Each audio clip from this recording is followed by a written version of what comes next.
ಇನ್ನು ಪಂಚಮಸಾಲಿ ಹೋರಾಟದಲ್ಲಿ ಬಹುದೊಡ್ಡ ಬಿರುಕು ಕಾಣಿಸಿಕೊಳ್ತಾ ಇದೆ. ಜಯ ಮೃತ್ಯುಂಜಯ ಸ್ವಾಮೀಜಿಗಳಿಗೆ ಸಮುದಾಯದ ಟ್ರಸ್ಟ್ನವರೇ ಡೆಡ್ಲೈನ್ ಅನ್ನ ಕೊಡ್ತಾ ಇದ್ದಾರೆ. ಈ ಮೂಲಕ ಬಿಕ್ಕಟ್ಟಿಗೆ ನಾಂದಿ ಹಾಡುವ ಕೆಲಸ. ಜಯ ಮೃತ್ಯುಂಜಯ ಶ್ರೀ ಪದತ್ಯಾಗಕ್ಕೆ ಟ್ರಸ್ಟ್ ಫರ್ಮಾನನ್ನು ಕೂಡ ಹೊರಡಿಸಿ ಆಯಿತು. ನಡವಳಿಕೆಯನ್ನ ಚೇಂಜ್ ಮಾಡ್ಕೋಬೇಕು, ರಾಜಕೀಯದಲ್ಲಿ ಹಸ್ತಕ್ಷೇಪ ಮಾಡಬಾರದು, ಇತ್ಯಾದಿ ಇತ್ಯಾದಿ. ಇದಾಗಲಿಲ್ಲ ಅಂತಂದ್ರೆ ಮುಂದೆ ಕಠಿಣ ಕ್ರಮ ಕೈಗೊಳ್ಳಬೇಕಾಗುತ್ತೆ. ಈ ರೀತಿಯ ಒಂದು ಗಡುವು ನೀಡಿರುವಂತಹ ಕೆಲಸ ಈಗ ಪಂಚಮಸಾಲಿ ಟ್ರಸ್ಟ್ ಇಂದ ಆಗಿದೆ.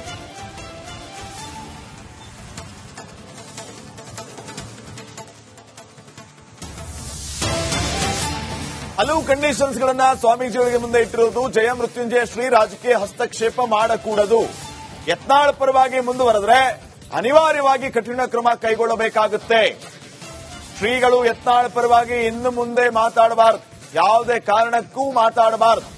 ಒಂದು ವಾರದಲ್ಲಿ ಶ್ರೀಗಳು ತಮ್ಮ ನಡವಳಿಕೆಯನ್ನ ಬದಲಾವಣೆ ಮಾಡ್ಕೋಬೇಕು. ಬದಲಾವಣೆ ಮಾಡಿಕೊಳ್ಳಿಲ್ಲ ಅಂತಂದರೆ ಅನಿವಾರ್ಯವಾಗಿ ಕಠಿಣ ಕ್ರಮ ಕೈಗೊಳ್ಳಬೇಕಾಗುತ್ತೆ ಅಂತ ಜಯ ಮೃತ್ಯುಂಜಯ ಶ್ರೀಗಳಿಗೆ ಪಂಚಮಸಾಲಿ ಟ್ರಸ್ಟ್ನವರು ಈ ರೀತಿಯ ಒಂದು ಸಂದೇಶ ರವಾನೆ ಮಾಡಿದ್ದಾರೆ. ಒಂದು ವಾರದ ಗಡುವನ್ನು ಕೂಡ ನೀಡಿದ್ದಾರೆ.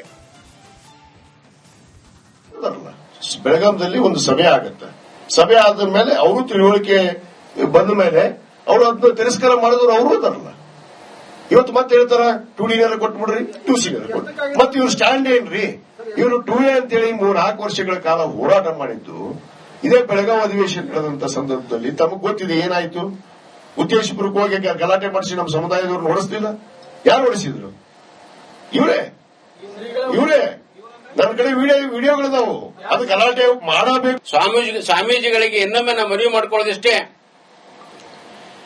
ನೀವು ಇನ್ನು ಮುಂದೆ ಏನಾದರೂ ಬಸವನಗೌಡ ಪಾಟೀಲ್ ಯತ್ನಾಳ ಪರವಾಗಿ ಅಥವಾ ಯಾವುದೇ ಪಕ್ಷದ ಪರವಾಗಿ ಸಾರ್ವಜನಿಕ ವೇದಿಕೆಯಲ್ಲಿ ನೀವು ಮಾತಾಡಿದ್ದಾದ್ರ ಅಥವಾ ಯಾವುದೇ ಹೋರಾಟದಲ್ಲಿ ಭಾಗವಹಿಸಿದ್ದಾದ್ರ ಟ್ರಸ್ಟಿನ ಪದಾಧಿಕಾರಿಗಳು ಅನಿವಾರ್ಯವಾಗಿ ಶಿಸ್ತಿನ ಕ್ರಮ ಕೈಗೊಳ್ಳಬೇಕಾಗತ್ತೆ. ಅದಕ್ಕೆ ಅವಕಾಶವನ್ನು ಮಾಡಿಕೊಡಬಾರದು ಅಂತ ನಾನು ಮನವಿ ಮಾಡಿಕೊಳ್ತೇನೆ. ಕಾರಣ ಅಂದ್ರೆ ಇಷ್ಟೇ, ಸ್ವಾಮಿಗಳೇ ಆದಂತವರು, ಅದರ ವಿಶೇಷವಾಗಿ ಪಂಚಮಸಾಲಿ ಸಮಾಜ ಸ್ವಾಮಿಗಳು ಏನಾಗಿದಾರಲ್ಲ, ಸಮಾಜ ಸಂಘಟನೆ ಮಾಡಬೇಕು, ಸಮಾಜ ಆರ್ಥಿಕವಾಗಿ ಹಿಂದುಳಿದಂತವರಿಗೆ ಸಹಾಯ ಮಾಡಬೇಕು, ಶೈಕ್ಷಣಿಕವಾಗಿ ಸಹಾಯ ಮಾಡಬೇಕು, ಔದ್ಯೋಗಿಕ ಸಹಾಯ ಮಾಡಬೇಕನ್ನೋ ದೃಷ್ಟಿಯಿಂದ ಅವರು ಸ್ವಾಮಿಯಾರು ಮಾಡಿದಾರೆ ಹೊರತು ಯಾರೊಬ್ಬ ವೈಯಕ್ತಿಕವಾದ ಹಿತಾಸಕ್ತಿಯನ್ನು ಕಾಯ್ದುಕೊಳ್ಳೋದ್ರ ಸಲುವಾಗಿ ಅಲ್ಲ. ಈ ಹಿನ್ನೆಲೆ ಅರ್ಥ ಮಾಡಿಕೊಂಡು ಅವರ ವರ್ತನೆಯೊಳಗೆ ತಿದ್ದುಕೊಂಡ್ರೆ ಒಳ್ಳೆಯದು ಅಂತ ನಾ ಈ ಮೂಲಕ ಅವರಿಗೆ ಮನವಿ ಮಾಡ್ಕೊಳ್ತೇನೆ. ಸ್ವಾಮೀಜಿಗಳಿಗೆ ಇನ್ನೊಮ್ಮೆ ನಮ್ಮ ಪಂಚಮಸಾಲಿ ಪೀಠದ ಪೀಠಾಧ್ಯಕ್ಷರಾಗಿರ್ತಕ್ಕಂಥ ಜಯಮೃತ್ಯುಂಜಯ ಸ್ವಾಮೀಜಿಗಳ ನಡೆಗೆ ಇವತ್ತು ಅಖಿಲ ಭಾರತ ಲಿಂಗಾಯತ ಪಂಚಮಸಾಲಿ ಸಮಾಜದ ಮುಖಂಡರು ಒಂದು ಗಡುವನ್ನು ನೀಡಿದ್ದಾರೆ. ನಮ್ಮ ಜೊತೆಗೆ ಶಾಸಕರಾಗಿರ್ತಕ್ಕಂಥ ವಿಜಯಾನಂದ ಕಾಶ್ಯಪ್ನವರಿದ್ದಾರೆ, ಅವ್ರನ್ನ ಮಾತಾಡ್ತಾ ಹೋಗ್ತೀನಿ. ಸರ್, ಈಗ ಸ್ವಾಮೀಜಿಗಳಿಗೆ ಒಂದು ವಾರ ಗಡುವು ನೀಡಿದಿರಿ, ಯಾತಕ್ಕಾಗಿ ಗಡುವು ನೀಡಿದಿರಿ? ಗಡುವಲ್ಲ, ನಾವು ಅವರಿಗೆ ತಿಳುವಳಿಕೆ ಹೇಳುವಂತ ಕೆಲಸ ಆಗಿದೆ. ಅಂದ್ರೆ ಒಬ್ಬ ಗುರುಗಳು ಯಾವ ರೀತಿ ನಡಿಬೇಕು ಅನ್ನೋದು ಬಹಳ ಮುಖ್ಯವಾದಂಥದ್ದು. ಯಾಕಂದ್ರೆ ಅನೇಕ ಗುರುಗಳು ನೋಡಿದೀವಿ, ಯಾವ್ಯಾವ ಸಂದರ್ಭದಲ್ಲಿ ಎಲ್ಲೆಲ್ಲೋ ಏನೇನೋ ತೊಂದರೆಗಳನ್ನು ಅನುಭವಿಸಿ ಇವತ್ತು ಸಮಾಜದ ಹೆಸರು ಕೆಡಬಾರದು. ಸಮುದಾಯ ಅನ್ನೋದು ಬಹಳ ದೊಡ್ಡದು. ಸಮುದಾಯದ ಹೆಸರು ಕೆಡಬಾರದು ಅಂದ್ರೆ ಅಲ್ಲಿ ಪೀಠದ ಗುರುಗಳಾದಂಥವ್ರು ಸರಿಯಾಗಿರಬೇಕು ಅನ್ನೋದು ನಮ್ಮೆಲ್ಲರ ಒಂದು ಧರ್ಮದರ್ಶಿಗಳ ಉದ್ದೇಶ. ಆ ಉದ್ದೇಶಗಳನ್ನು ಚರ್ಚೆ ಮಾಡಿ ಅವರಿಗೆ ಸೂಕ್ಷ್ಮವಾಗಿ ತಿಳಿಸಿದ್ವಿ. ನಾವು ಸಭೆ ಸೇರಿ ಇವರು ಅನೇಕ ವಿಚಾರಗಳಲ್ಲಿ ಏನು ಇವತ್ತು ವೈಯಕ್ತಿಕ ವಿಚಾರದಲ್ಲಿ ಇವತ್ತು ಪಾಲ್ಗೊಳ್ತಾ ಇದ್ದಾರೆ, ಅದರ ಕುರಿತು ಇವತ್ತು ಚರ್ಚೆ ಮಾಡ್ತೀವಿ. ಏನು ಇವ್ರ ನಡೆ ಯಾಕೆ ಈ ರೀತಿ ಬದಲಾವಣೆ ಆಯಿತು ಏಕಾಏಕಿ, ಅದನ್ನ ಚರ್ಚೆ ಮಾಡಿ ಸಮುದಾಯದವ್ರ ಮುಂದೆ ಇಡ್ತೀವಿ. ನಾವು ಸತ್ಯಾಸತ್ಯತೆಯನ್ನು ಇಡಬೇಕಾಗತ್ತೆ. ನಾವೇ ಖುದ್ದಾಗಿ ನಿರ್ಣಯ ಮಾಡಕ್ ಆಗೋದಿಲ್ಲ. ಚರ್ಚೆ ಮಾಡಿ ನಮ್ಮ ಅಧ್ಯಕ್ಷರ ಬಗ್ಗೆನೂ ಕೇಳುವಾಗಿ ಮಾತಾಡಿದ್ದಾರೆ ಮತ್ತು ನಮ್ಮ ಬಗ್ಗೆನೂ ಕೇಳುವಾಗಿ ಮಾತಾಡಿದ್ದಾರೆ. ನನ್ನ ಬಗ್ಗೆಯೂ ಕೂಡ ಗುರುಗಳು ಎಲ್ಲೋ ಒಂದು ಕಡೆ ಹೇಳಿದ್ದಾರೆ, ಹೋರಾಟ ಬೇಡ ಅಂತ ಹೇಳಿದ್ರು ಅಂತೇಳಿ. ನಾನೀಗಾಗಲೇ ಪ್ರಮಾಣ ಮಾಡಿದ್ದೀನಿ. ನಾನು ನಮ್ಮ ಕೂಡಲ ಸಂಗಮನಾಥ ಮೇಲೆ ಪ್ರಮಾಣ ಮಾಡಿದ್ದೀನಿ. ನಾನು ಹೇಳಿದ್ದೆ ಅಂತ ಹೇಳಿ ಅವ್ರು ಏನಾದರೂ ಒಂದು ಆ ದೇವಸ್ಥಾನಕ್ಕೆ ಬಂದು ಹೇಳ್ಬಿಟ್ಲಿ, ಅವ್ರು ಹೇಳ್ದಂಗೆ ಕೇಳ್ತೀನಿ. ನಾನು ಸುಮ್ಮನೆ ಆರೋಪ ಮಾಡುವಂತದ್ದಾಗಬಾರ್ದು. ಯಾರು ಕೂಡ ಹೋರಾಟದಿಂದ ಹಿಂಸರ್ರಿ ಅಂತ ಹೇಳಿದಂತ ಪ್ರಶ್ನೆನೇ ಬಂದಿಲ್ಲ. ಹೋರಾಟದಲ್ಲಿ ನಾವು ಇದೀವಿ, ಆದ್ರೆ ಅದು ಪಕ್ಷಾತೀತವಾದ ಹೋರಾಟ ಇತ್ತು. ಅದು ಒಂದು ಪಕ್ಷಕ್ಕೆ ಸೀಮಿತವಾಗಿ ಹೋರಾಟ ಪ್ರಾರಂಭ ಆದಾಗ ನಾವು ಖಂಡನೆಯನ್ನು ವ್ಯಕ್ತಪಡಿಸಿದ್ದೀವಿ. ಪಕ್ಷಾತೀತ ಹೋರಾಟ ಯಾಕೆ ಇವ್ರನ್ನ ಕರೀಲಿಲ್ಲ? ಹಾಗಾದ್ರೆ ಯಾಕೆ ಬೆಳಗಾವಿಯಲ್ಲಿ ಕರೀಲಿಲ್ಲ? ವಕೀಲರು ಪರಿಷತ್ ಮಾಡ್ಕೊಂಡ್ರು, ಅದೇನು ಎತ್ತಾಳ ಒಬ್ಬನೇ ಬೇಕಾಗಿತ್ತ? ಇನ್ನು ಯತ್ನಾಳ್ ಒಬ್ಬನೇ ಇದ್ದ ಈ ಸಮಾಜಕ್ಕೆ. ಸಮಾಜದ ಕಟ್ಟುವಂತ ಪ್ರಾರಂಭದಿಂದ 1994ರಿಂದ ಒಂದು ಕುಟುಂಬದಲ್ಲಿ ಜನಿಸಿದ, ಸಮಾಜದ ಸಂಘಟನೆ ಮಾಡುವಂತ ಕುಟುಂಬದಲ್ಲಿ ಜನಿಸಿದಂತವರು. ನಮ್ಮ ತಂದೆಯವರು ಸಮಾಜದ ಹನ್ನಾಳು ಗುರುಗಳ ನಂತರ ನಮ್ಮ ತಂದೆಯವರೇ ಅಧ್ಯಕ್ಷರಿದ್ರು. 1994ರಿಂದ 2003ವರೆಗೂ ಕೂಡ ಅವರು ಅಧ್ಯಕ್ಷರಾಗಿ ಕೆಲಸ ಮಾಡಿದ್ದಾರೆ ಈ ರಾಜ್ಯದಲ್ಲಿ.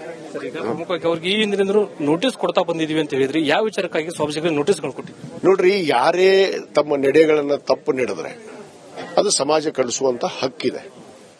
ಅವತ್ತು ಕೂಡ ಹಿಂದೆ ಕೆಲವಷ್ಟು ವಿಚಾರದಲ್ಲಿ ಅವರು ತಪ್ಪು ಹೆಜ್ಜೆಗಳನ್ನ ಇಟ್ಟಿದ್ರು. ಅದಕ್ಕೆ ಸಮಾಜದ ಅಧ್ಯಕ್ಷರು ಅದಕ್ಕೆ ಅವ್ರಿಗೆ ಉತ್ತರ ಕೇಳಿ ಒಂದು ನೋಟಿಸ್ ಅನ್ನು ಕೊಟ್ಟಿದ್ರು. ಅವತ್ತು ಕೂಡ ಉತ್ತರ ಕೊಟ್ಟಿದ್ರು, ಇನ್ನು ಮುಂದೆ ಆ ರೀತಿ ನಡೆಯಲ್ಲ ಅಂತ ಹೇಳಿ. ಆದ್ರೆ ಪದೇ ಪದೇ ಮತ್ತೆ ಅದೇ ಮಾಡ್ತಾ ಇದ್ದಾರೆ. ಇವತ್ತು ಬಹಿರಂಗವಾಗಿ ಅವರು ಗುಡ್ಸ್ಕೊಂಡ್ಬಿಟ್ಟಿದ್ದಾರೆ. ಒಂದು ಪಕ್ಷದ ವಾರ್ನಿಂಗ್ ಮಾಡುವಂತದ್ದು, ಭಾರತೀಯ ಜನತಾ ಪಕ್ಷಕ್ಕೆ ಇವರು ಗಡುವು ಕೊಡ್ತಾರೆ. ಅವರು ಉಚ್ಚಾಟನೆ ಮಾಡಿದ್ರೆ ವಾಪಸ್ ತಗೊಳ್ರಿ ಅಂತ ಹೇಳಿ, ಹಳ್ಳಿ ಹಳ್ಳಿಗೆ ಹೋಗಿ ಅವರ ಪರವಾಗಿ ಇವತ್ತು ಹೋರಾಟ ಮಾಡ್ರಿ ಅಂತ ಹೇಳುವಂತದ್ದು, ಭಕ್ತರಿಗೆಲ್ಲರಿಗೂ ದಾರಿ ತಪ್ಪಿಸುವಂತ ಕೆಲಸ ಮಾಡ್ತಾ ಇದ್ದಾರೆ. ಅದು ಆಗ್ಬಾರ್ದಲ್ಲ. ಸಮುದಾಯ ನೋಡ್ಕೊಂಡು ಕುಂದ್ರಕ್ ಆಗಲ್ಲ. ಇವನ್ನೆಲ್ಲ ಒಂದು ಪ್ರತಿಷ್ಠಾನವನ್ನು ಮಾಡಿದೀವಿ, ಅವರು ಕೂಡ ಪ್ರತಿಷ್ಠಾನದಲ್ಲಿದ್ದಾರೆ. ಆ ಪ್ರತಿಷ್ಠಾನದ ಅಡಿಯಲ್ಲಿ ಯಾವ ರೀತಿ ನಾವು ನಡಿಬೇಕು ಅನ್ನೋದು ಕೂಡ ನಾವು ಬಯಲ ಮಾಡಿದೀವಿ. ಆ ಬಯಲ ಇದ್ದಂಗೆ ನಡಿಬೇಕಲ್ಲ. ಇವ್ರ ವೈಯಕ್ತಿಕ ವಿಚಾರ ಇದ್ರೆ ಹೊರಗೆ ಹೋಗ್ಲಿ. ಒಂದು ಪ್ರಮುಖವಾದಂತಹ ಅಂಶವನ್ನ ವ್ಯಕ್ತಪಡಿಸಿದ್ರಿ. ಗಂಭೀರವಾದಂತ ಆರೋಪ ಮಾಡಿದ್ರೆ ಅವರು ವೈಯಕ್ತಿಕವಾಗಿ ಸಂಸ್ಥೆಗಳನ್ನ ಕಟ್ಟಿದ್ದಾರೆ, ಕಾಲೇಜುಗಳನ್ನ ಕಟ್ಟಿದ್ದಾರೆ, ಜೊತೆಗೆ 2D 2C ವಿಚಾರದಲ್ಲಿ ಡೀಲ್ ಮಾಡ್ಕೊಂಡಿದ್ದಾರೆ. ಏನ್ ಡೀಲ್ ಆಗಿದೆ? ಕೆಲವಷ್ಟು ಆಗಿದೆ. ಅದನ್ನ ನಾನು ಸಮಾಜದ ನಮ್ಮ ಹಿರಿಯರಿಗೆ ಗಮನಕ್ಕೆ ತರ್ತೀನಿ.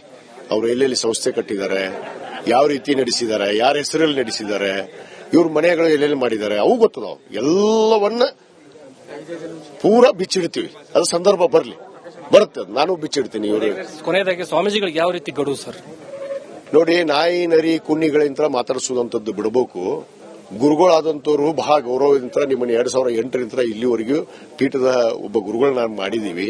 ಈ ನಾಯಿ ನರಿಗಳಿಗೆ ಹೇಳಿಕೊಡುವಂತದ್ದು ಬಂದ್ ಮಾಡ್ರಿ. ಈ ನಾಯಿ ನರಿಗಳಿಗೆ ನಾನು ಕ್ಯಾರೆ ಅನ್ನೋದಿಲ್ಲ. ಅವು ಬಚ್ಚಾಗಳನ್ನ ನಾನೇ ಈ ಸಮಾಜ ಸಂಘಟನೆಯಲ್ಲಿ ತಂದಂತವನು. ಯಾಕಂದ್ರೆ ಎಲ್ಲ ಹಂತದಲ್ಲಿ ನಾ ಇದ್ದಂತವನು. ಅವ್ರಿಗೂ ಗೊತ್ತಿದೆ, ಸಮಾಜಕ್ಕೂ ಗೊತ್ತಿದೆ. ಅದಕ್ಕೆ ಇದನ್ನ ಬಂದ್ ಮಾಡಿ ಸರಿಯಾಗಿ ನಿಮ್ಮ ನಡೆಯನ್ನು ತಿದ್ದುಕೊಳ್ಳದೆ ಇದ್ರೆ ಮುಂದಿನ ನಿರ್ಧಾರ ಸಮಾಜ ಮಾಡುತ್ತೆ. ಇದಿಷ್ಟು ವಿಜಯಾನಂದ ಕಾಶ್ಯಪ್ನವರ ಮಾತು. ಒಂದು ಕಡೆ ಏನು ಜಯಮೃತ್ಯುಂಜಯ ಸ್ವಾಮೀಜಿಗಳು ಜಯಮೃತ್ಯುಂಜಯ ಸ್ವಾಮೀಜಿಗಳ ಈ ನಡೆಯನ್ನ ಸಮಾಜ ಒಪ್ಪುವುದಿಲ್ಲ.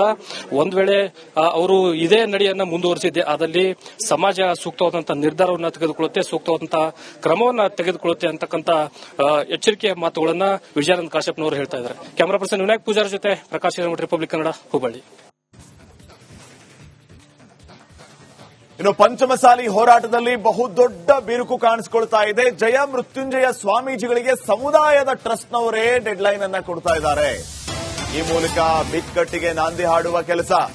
ಜಯ ಮೃತ್ಯುಂಜಯ ಶ್ರೀ ಪದತ್ಯಾಗಕ್ಕೆ ಟ್ರಸ್ಟ್ ಫರ್ಮಾನನ್ನು ಕೂಡ ಹೊರಡಿಸಿ ಆಯ್ತು. ನಡವಳಿಕೆಯನ್ನ ಚೇಂಜ್ ಮಾಡ್ಕೋಬೇಕು, ರಾಜಕೀಯದಲ್ಲಿ ಹಸ್ತಕ್ಷೇಪ ಮಾಡಬಾರದು, ಇತ್ಯಾದಿ ಇತ್ಯಾದಿ. ಇದಾಗ್ಲಿಲ್ಲ ಅಂತಂದ್ರೆ ಮುಂದೆ ಕಠಿಣ ಕ್ರಮ ಕೈಗೊಳ್ಳಬೇಕಾಗುತ್ತೆ.